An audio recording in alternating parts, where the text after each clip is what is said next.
രണ്ട് പുഴകൾ ചേർന്നൊഴുകും ചന്തമുള്ളൊരു പേട്ട നാട്.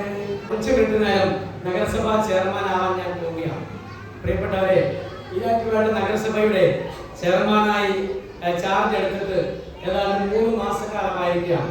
ഇവിടെ പറയപ്പെട്ടതുപോലെ എനിക്ക് നമ്മുടെ നാടിനെ കുറിച്ച് കുറെ സ്വപ്നങ്ങളുണ്ട്. നിങ്ങളെല്ലാവരും കേട്ടതുപോലെ ഉറക്കത്തിൽ കിടന്നുറങ്ങിക്കഴിഞ്ഞ് കാണുന്ന സ്വപ്നമല്ല. ഞാൻ എഴുന്നേറ്റിരിക്കുമ്പോൾ, മുനിസിപ്പൽ ഓഫീസിൽ ഇരിക്കുമ്പോൾ, ചെയർമാന്റെ ചെയർമാൻ ഇരിക്കുമ്പോൾ, പലയിടങ്ങളിലൂടെയും ചെല്ലുമ്പോൾ ഞാൻ കാണുന്ന ഈ നാടിനെ കുറിച്ച് കുറെ സ്വപ്നങ്ങളുണ്ട്. ആ സ്വപ്നങ്ങളൊക്കെ നമുക്ക് യാഥാർത്ഥ്യമാകണം. ഇവിടെ ഇരിക്കുന്ന പല ആളുകളും, പ്രത്യേകിച്ചും കൂടുതൽ സഹോദരിമാരാണ്. നിങ്ങൾ ഒരുപക്ഷെ ഇങ്ങോട്ട് വിവാഹം കഴിച്ചയച്ചു വന്ന ആളുകളായിരിക്കാം ഇവിടെ ഇരിക്കുന്നതിൽ 60% എന്ന് ഞാൻ വിശ്വസിക്കുകയാണ്. നമ്മളൊക്കെ, ഞാനും നിങ്ങളുമൊക്കെ ഒരുപാട് സ്ഥലങ്ങളിലൂടെ നിരവധിയായ യാത്രകൾ ചെയ്യുന്ന ആളുകളാണ്. നമ്മൾ എന്റർടൈൻമെന്റിന് വേണ്ടി ടൂറായിട്ടൊക്കെ യാത്ര പോകാറുണ്ട്. ഈരാറ്റുപേട്ടയ്ക്ക് വെളിയിലേക്ക് കടന്നു ചെല്ലുമ്പോൾ നമ്മളൊരു നഗരപ്രദേശത്തിൻ്റെതായ ഒരുപാട് അടയാളപ്പെടുത്തലുകൾ കാണാറുണ്ട്. നല്ല മനോഹരമായ പാർക്കുകളും നല്ല രസകരമായ മുനിസിപ്പൽ സ്റ്റേഡിയവും അത്തരത്തിലുള്ള നല്ല ബ്യൂട്ടിഫൈ ചെയ്ത പ്രദേശങ്ങളും കാണാറുണ്ട്. ഈരാറ്റുപേട്ടയിൽ എന്താണോ സ്വകാര്യ മേഖലയിൽ കെട്ടിപ്പൊട്ടിയ കുറെ ബിൽഡിങ്ങുകളല്ലാതെ നമ്മുടെ പൊതു സംവിധാനത്തിലുള്ള ഒന്നും ചെയ്യാൻ നമുക്ക് സാധിച്ചിട്ടില്ല. അതിന് രാഷ്ട്രീയ സാഹചര്യങ്ങളിലേക്കൊന്നും ഒരു തെരഞ്ഞെടുപ്പായതുകൊണ്ട് ഞാനിപ്പോൾ പോകുന്നില്ല.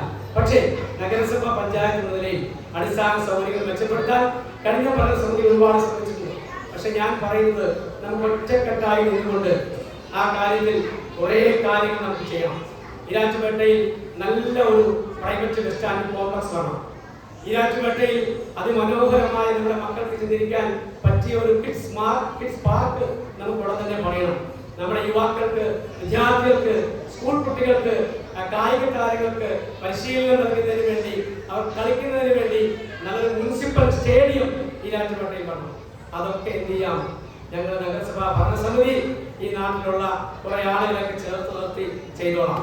എനിക്ക് എന്റെ സഹോദരിമാരോട് പറയാനുള്ളത് അതിലും പ്രധാനപ്പെട്ട ഒരു കാര്യമാണ്. നമ്മുടെ നാട് 1-2 കാര്യങ്ങളിൽ വളരെയധികം പുറകോട്ടാണ്. ഒന്ന്, ശുചിത്വമില്ലായ്മയുടെ കാര്യത്തിൽ നമ്മുടെ നാട് വളരെ പുറകോട്ടാണ്. ഞാൻ നിങ്ങളും ഒന്ന് പരിശോധിച്ച് നോക്കുക. നമ്മുടെ വീടിനകവും വീടിന്റെ പരിസരമൊക്കെ വൃത്തിയായിരിക്കാം. പക്ഷെ നമ്മുടെ വീട്ടിൽ വരുന്ന ഭക്ഷണ മാലിന്യങ്ങളും പാമ്പേഴ്സും സ്നഗിയും അടങ്ങുന്ന പാലടക്കമുള്ള മനുഷ്യ വിസർജ്ജ മാലിന്യങ്ങളും നമ്മൾ എങ്ങനെയാണ് സംസ്കരിക്കുന്നതെന്ന് നിങ്ങളോട് തന്നെ ഒന്ന് ചിന്തിച്ചു നോക്കുക. ഈരാറ്റുപേട്ടയെ സംബന്ധിച്ചിടത്തോളം ഇന്ന് ഈരാറ്റുപേട്ടയിലെ മീനച്ചിലാർ മൊത്തം മലിനമായിക്കൊണ്ടിരിക്കുകയാണ്. ഈരാറ്റുപേട്ടയിലെ മീനച്ചിലാറിലേക്ക് വരുന്ന കൈത്തോടുകൾ മുഴുവൻ വേസ്റ്റുകൾ കൊണ്ട് നിറഞ്ഞിരിക്കുകയാണ്. റോഡുകൾ, പൊതുസ്ഥലങ്ങളെല്ലാം വളരെ മലീമസമായിക്കൊണ്ടിരിക്കുകയാണ്. അതിനെതിരെ ശക്തമായ ഒരു ക്യാമ്പയിനുമായി നഗരസഭ ഇറങ്ങുകയാണ്. നേരത്തെ സൂചിപ്പിച്ചതുപോലെ സ്റ്റേഡിയവും പാർക്കും ബസ് സ്റ്റാൻഡും എല്ലാം പണിയാം. അത് നഗരസഭയുടെ ഉത്തരവാദിത്തമാണ്. ചെയർമാൻ എന്ന നിലയിൽ എന്റെയും 28 കൗൺസിലർമാരുടെ ഉത്തരവാദിത്തമാണ്. തീർച്ചയായിട്ടും അതിനു വേണ്ടിയുള്ള പരിശ്രമം നമ്മൾ നടത്തും. വേദിയിലുള്ള വിശിഷ്ടരായ വ്യക്തികളൊക്കെ ഉണ്ട്. ഇവരൊക്കെ നമുക്ക് വലിയ സപ്പോർട്ടാണ്. സ്കൂളിന്റെ മാനേജ്മെന്റുകൾ, നാട്ടിലെ സംരംഭകർ, വ്യാപാരി വ്യവസായി ഭാരവാഹികളൊക്കെ നഗരസഭയ്ക്ക് അക്കാര്യത്തിൽ സപ്പോർട്ടാണ്. പക്ഷേ എന്റെ വീട്ടിലുണ്ടാകുന്ന മാലിന്യങ്ങൾ ഞാനിനി അലക്ഷ്യമായി വലിച്ചെറിയില്ല എന്ന് നിങ്ങളൊരു തീരുമാനമെടുക്കണം. ഉറവിട മാലിന്യ സംസ്കരണവുമായി നഗരസഭ പുറത്തേക്ക് വരികയാണ്. എല്ലാ വീടുകളിലും വേസ്റ്റ് സംസ്കരിക്കുന്നതിനുള്ള യൂണിറ്റുകൾ തരാൻ പോവുകയാണ്. കഴിഞ്ഞ കാലങ്ങളിൽ ഇവിടെ ഏതാണ്ട് 100-നടുത്ത സഹോദരിമാർ വന്നിരിപ്പുണ്ട് അല്ലേ? നിങ്ങളുടെയൊക്കെ പല വീടുകളിലും വേസ്റ്റ് സംസ്കരിക്കുന്നതിന് വേണ്ടിയുള്ള ബിന്നുകൾ കിട്ടിയിട്ടുണ്ട് അല്ലേ? കുറച്ചുപേരെങ്കിലും വീട്ടിൽ കിട്ടിയിട്ടുണ്ടാവുമല്ലോ. കുറച്ചുപേരുടെ വീട്ടിൽ കിട്ടിയിട്ടുണ്ട്. പക്ഷെ ആ കിട്ടിയ വീടുകളിൽ പല വീടുകളിലും നമുക്കറിയാം, ഇന്ന് സഹോദരിമാർ, ഇന്ന് നമ്മുടെ പ്രിയപ്പെട്ട സഹോദരിമാർ ആ ബിന്നുകൾ തുണി മടക്കി വെക്കാനുള്ള ഉപകരണമാക്കിയാണ് ഇപ്പോഴും ആ വേസ്റ്റ് ബിന്നുകൾ ഉപയോഗിക്കുന്നത്. വളരെ ദയനീയമായ കാഴ്ചയാണ് ഈരാറ്റുപേട്ടയിലുള്ളത്. അതൊക്കെ മാറ്റം വരുത്താൻ പോവുകയാണ്.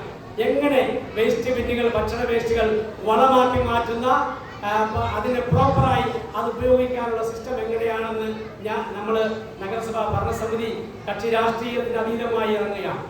നഗരസഭയെ കുറിച്ച് മുമ്പൊക്കെ ഉണ്ടായിരുന്ന കൺസെപ്റ്റുകളൊക്കെ മാറ്റാൻ പോവുകയാണ്.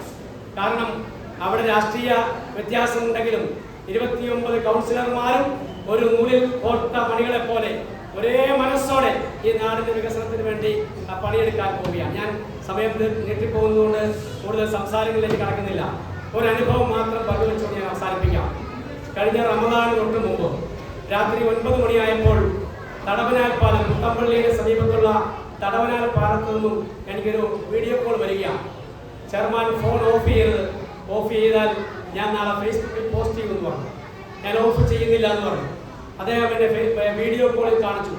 തടവനാൽ പാലത്തിന് ചേർന്നുള്ള ഏതാണ്ട് 100 കണക്കിന് അന്യസംസ്ഥാന തൊഴിലാളികളും നമ്മുടെ കുടുംബങ്ങളും താമസിക്കുന്ന ഒരു വലിയ കെട്ടിടം. ആ കെട്ടിടത്തിന്റെ ബാക്കിൽ നിന്നും വേസ്റ്റുകൾ ഇങ്ങനെ വലിച്ചെറിയുന്നതിന്റെ വീഡിയോയാണ് എന്നെ അദ്ദേഹം വീഡിയോയിൽ കാണിച്ചത്. ഞാൻ പിറ്റേ ദിവസം തന്നെ ആ സ്ഥലം സന്ദർശിച്ചു. ആരോഗ്യ ഉദ്യോഗസ്ഥരും ഈ സ്കൂളിലെ ടീച്ചറായിട്ടുള്ള ആരോഗ്യ സ്റ്റാൻഡിംഗ് കമ്മിറ്റി ചെയർപേഴ്സൺ റൈന ടീച്ചറുമായി ആ സ്ഥലം സന്ദർശിച്ചു. കണ്ട കാഴ്ച വളരെ ദയനീയമായിരുന്നു. ഈരാറ്റുപേട്ടയിലെ അവസ്ഥയാണ് ഞാൻ ഈ പറയുന്നത്. വേസ്റ്റുകൾ മുഴുവൻ തൊട്ടിലോട്ട് മത്സരിക്കാം. തൊട്ടുതാഴെ ചെക്ക് ഡാമാണ്. അത് വെള്ളക്കെട്ടാണ്. വെള്ളക്കുറവ് കാരണം ആ ബിൽഡിങ്ങിന്റെ താഴെയുള്ള മുഴുവൻ വേസ്റ്റ് പൈപ്പുകളും ആ വെള്ളക്കെട്ടിന്റെ ഉള്ളിലേക്ക്, ആറ്റിലേക്ക് അതിന്റെ ഔട്ട്ലെറ്റ് മുഴുവൻ വെച്ചിരിക്കുക. എന്ന് വെച്ചാൽ ഒരു വീട്ടിൽ വരുന്ന മുഴുവൻ വേസ്റ്റുകളും നമ്മുടെ മീനച്ചിലാറ്റിലേക്ക് വെച്ചിരിക്കുകയാണ്. മൂന്നാമത്തെ കാഴ്ച അതിലും ദയനീയമായിരുന്നു, അതിലും ഭയാനകമായിരുന്നു. ആ മലിനമായ വെള്ളക്കെട്ടിൽ നിന്നാണ് അവിടെ താമസിക്കുന്ന ആളുകൾ ഫുട്ബോൾ വെച്ച്, മോട്ടർ വെച്ച് വെള്ളം അവിടെ നിന്നെടുത്ത് ഉപയോഗിക്കുന്ന കാഴ്ച.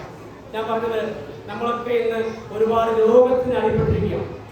5-10 വർഷം മുമ്പ് കണ്ട അവസ്ഥയല്ല നമ്മുടെ ആരോഗ്യാവസ്ഥ. ഇന്ന് കരൾ സംബന്ധമായ രോഗം വരുന്നു, കിഡ്നി സംബന്ധമായ രോഗം വരുന്നു.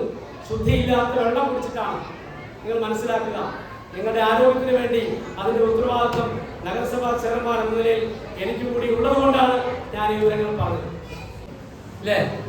ഞാൻ പാട്ട് പാടുന്നില്ല. അവിടെ 2 വരി പാടാം. 2 പുഴകൾ ചേർന്നൊഴുകും ചന്തമുള്ളൊരു പേട്ട നാട്, പണ്ട് തൊട്ടേ കേൾവി കേട്ട സുന്ദര നാട്, മഞ്ചലും നാട്. പിന്നെ ആ പാട്ട് മുമ്പോട്ട് പോവുകയാണ്. ഞാൻ പറഞ്ഞു വന്നത്, നല്ല സുന്ദര നാട്, 2 ആറുകൾ ചേർന്നൊഴുകുന്ന ഇത്ര മനോഹരമായ ഒരു പ്രദേശം നിങ്ങൾ ഏത് നാട്ടിൽ കാണാം? കേരളത്തിലെ ഏത് സ്ഥലത്തേക്കും ചെല്ല്. ഈരാറ്റുപേട്ടയുടെ ഹൃദയം പുലർന്ന് മീനച്ചിലാർ നടുവിലൂടെ, ഈ ചങ്കെന്ന് പറയത്തില്ല നമ്മുടെ ചെറുപ്പക്കാര്, ചങ്കിലൂടെയാണ് ഈരാറ്റുപേട്ടയിൽ മീനച്ചിലാർ ഒഴുകുന്നത്. ആ മീനച്ചിലാറിന്റെ അവസ്ഥ എന്താണ്? അത് സുന്ദരിയാക്കാൻ, അഴകുള്ള നാടാക്കി മാറ്റാൻ നഗരസഭ ഈ രാവിലെ അഴകായി ഈരാറ്റുപേട്ട എന്ന ക്യാമ്പയിനുമായി ഇറങ്ങിയാണ്. ഇത്രയും സഹോദരിമാരെ കിട്ടിയതുകൊണ്ട് മാത്രം ഞാൻ പറഞ്ഞാണ്. ഈ പറഞ്ഞത് വെറുതെ സംസാരിക്കുന്നതിന് വേണ്ടി പറഞ്ഞ വാക്കുകളാണ്, എൻ്റെ മനസ്സിൽ നിന്ന് വന്ന വാക്കുകളാണ്. ഞാനിപ്പോൾ കോടതി പരിപാടിയും എൻ്റെ മറ്റ് ബിസിനസ് കാര്യങ്ങളൊക്കെ മാറ്റിവെച്ച് സുബഹിക്ക് എഴുന്നേൽക്കുന്നത് മുതൽ രാത്രി കിടക്കുന്ന 10, 10, 11 മണി വരെയും ഈ നാടിൻ്റെ നന്മയ്ക്ക് വേണ്ടിയുള്ള ഫിഗറിലാണ്, ആ ചിന്തയിലാണ്. നിങ്ങളുടെ എല്ലാവരുടെയും സപ്പോർട്ട് ഉണ്ടാവണമെന്ന് മാത്രം സൂചിപ്പിക്കുന്നു.